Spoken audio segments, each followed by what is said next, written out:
Hello everyone, my name is Joseph DeVito, and today I'll be presenting my research on zero trust architecture and how it can be used to protect critical infrastructure. Now, critical infrastructure includes systems like electricity, water treatment, healthcare services, transportation networks. These systems that our society depends on every single day. As these systems have become more digital and interconnected, cybersecurity has shifted from being just an IT concern to becoming a public safety and national security issue. This presentation will focus on explaining zero trust in clear terms and showing why it is especially important for protecting these essential systems. The purpose of this presentation is to translate a technical cybersecurity concept into language that is accessible to a general audience. I'll begin by explaining what critical infrastructure is and why it is vulnerable to cyber threats.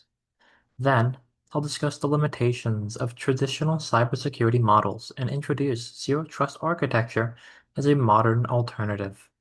Finally, I'll explain how zero trust helps improve resilience in critical infrastructure environments and why this matters to communities and public safety.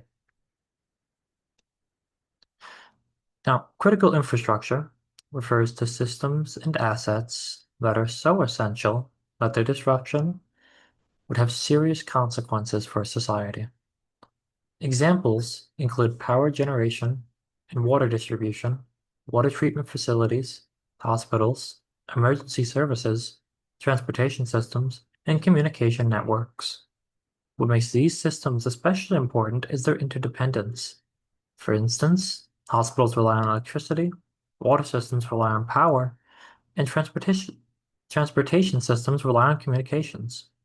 A failure in one sector can quickly cascade into others, magnifying the impact of any disruption. Modern critical infrastructure relies heavily on digital technology. Automation, remote monitoring, and networked control systems allow operators to manage complex processes more efficiently. However, this increased connectivity also expands the attack surface.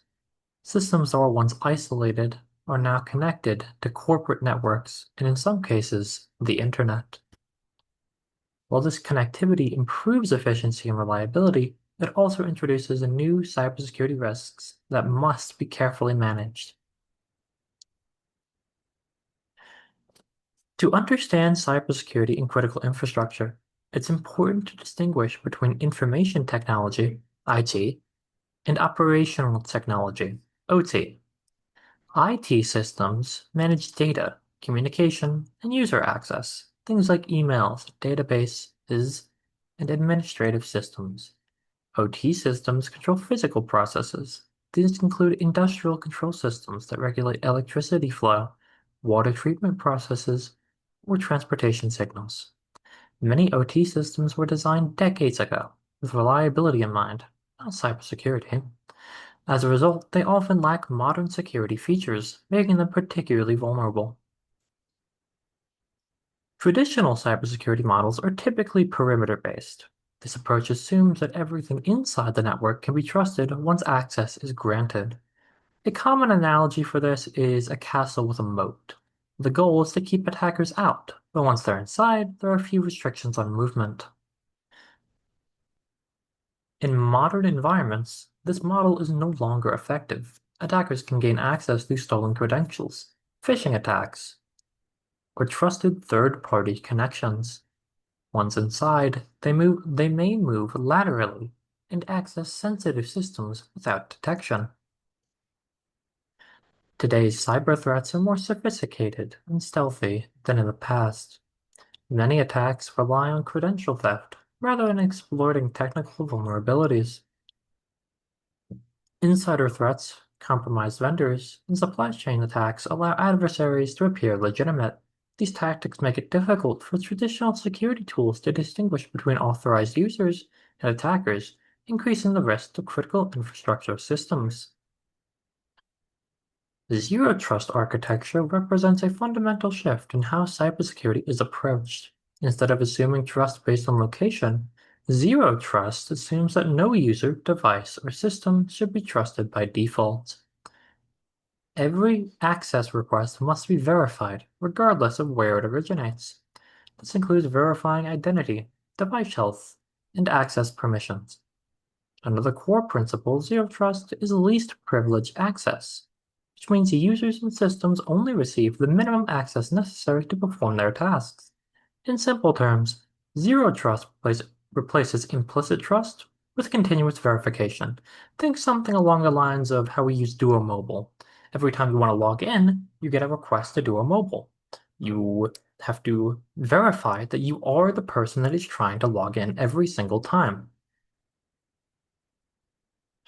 Zero Trust is built on several key principles. First is strong identity verification, often using multi-factor authentication to ensure users are who they claim to be, like Duo Mobile, in fact. Second is microsegmentation. This divides networks into smaller, isolated segments.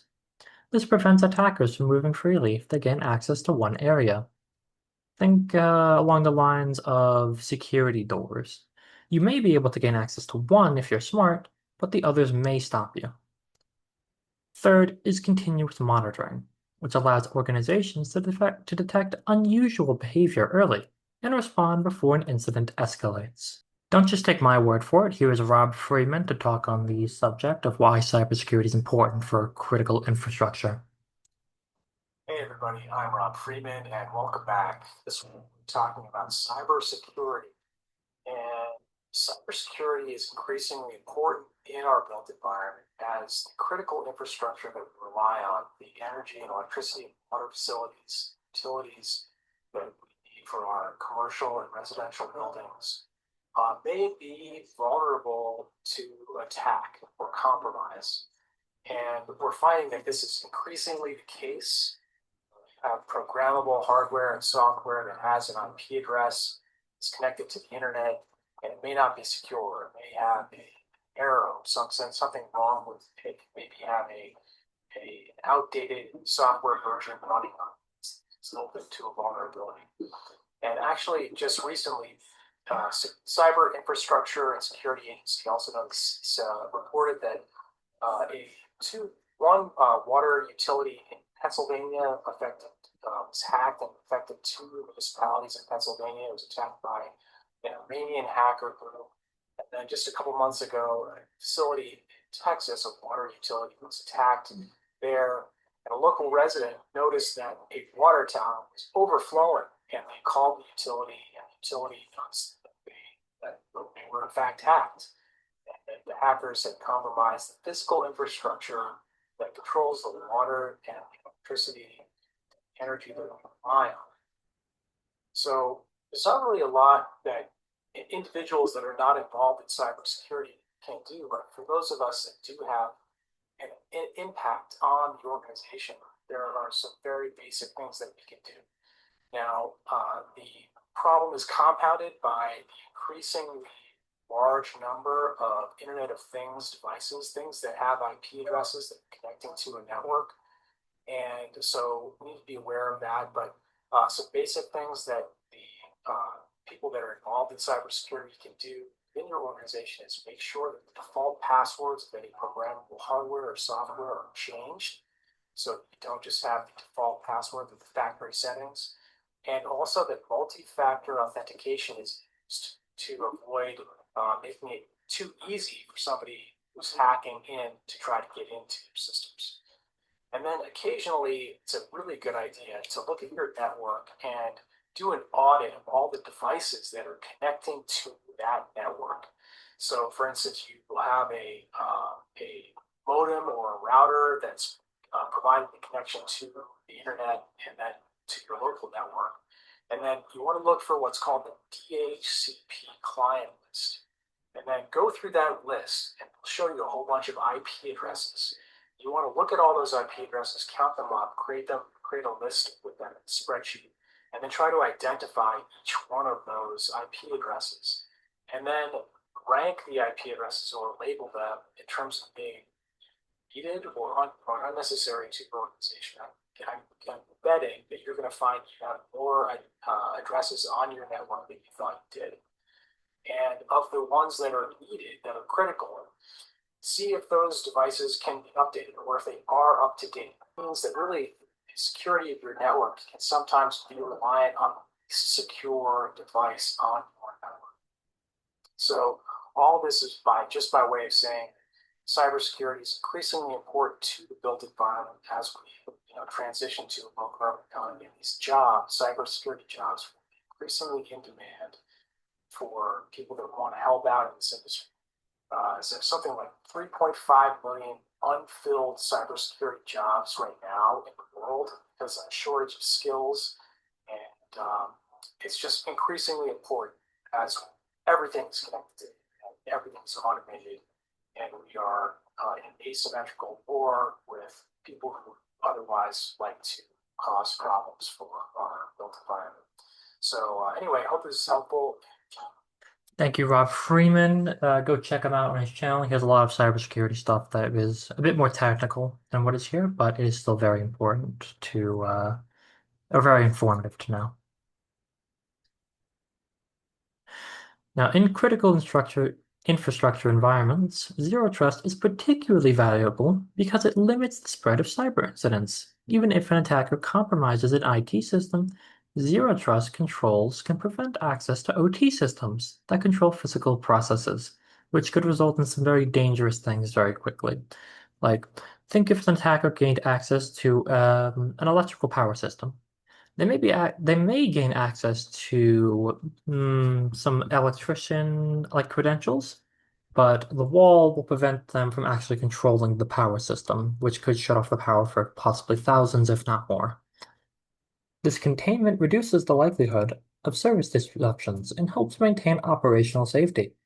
Instead of focusing solely on preventing breaches, Zero Trust focuses on minimizing impact. So if someone does get in, the impact is massively mitigated. One of the greatest benefits of Zero Trust is resilience. Rather than relying on a single defensive barrier, security is distributed throughout the network. Zero Trust also improves visibility, allowing operators to understand how systems are accessed and used. Most importantly, it reduces the potential damage of cyber incidents, which is critical for systems that must remain operational all times. Think any power system, healthcare system, something along those lines, where people could possibly be massively impacted or killed if these systems go down.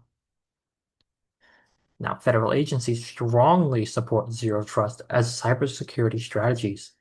According to NIST Special Publication 800-207, Zero Trust aligns with modern threat environments and addresses weaknesses in traditional security modules. CISA's Zero Trust Maternity Model provides guidance for organizations to adopt Zero Trust capabilities, which gradually and in a risk-based manner is especially important for critical infrastructure. Now, despite its advantages, implementing zero trust in critical infrastructure environments presents challenges. Many OT systems can't support these modern authentication or encryption systems, and taking them offline for upgrades may just not be possible at all. Organizations also face resource constraints, including limited cybersecurity personnel and funding. These challenges mean that zero trust must be carefully planned and adapted to operational realities. You can't just, it isn't like, let me try to think of an example. Think you have a cut on your arm and you just put a band-aid on it. In many cases, this just isn't possible for whatever reason. Like, there's just no backup, there's only one system, you can't take these systems down for maintenance because, well, let's think if you were to take down a system like an electrical company system for maintenance to operate, to implement these systems. It could take a very long time and you can't just run an entire city on a couple of backup generators. It just isn't possible. Now, because of these challenges, Zero Trust should be implemented using a risk-based and phased approach. High-risk systems and access points are prioritized first, and security controls are gradually expanded over time rather than all at once. Successful adoption also requires close coordination between IT security teams and operational engineers to ensure security measures support mission requirements rather than disrupt them. For communities, the importance of zero trust lies in reliability and safety. When critical infrastructure systems are resilient to cyber threats, essential services remain available even during incidents. This protects public health, supports economic stability, and builds trust in the systems that people rely on every day.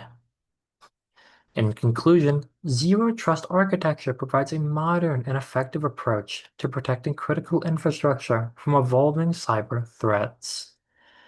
By eliminating implicit trust and enforcing continuous verification, zero trust reduces vulnerabilities, limits the impact of attacks, and strengthens resilience.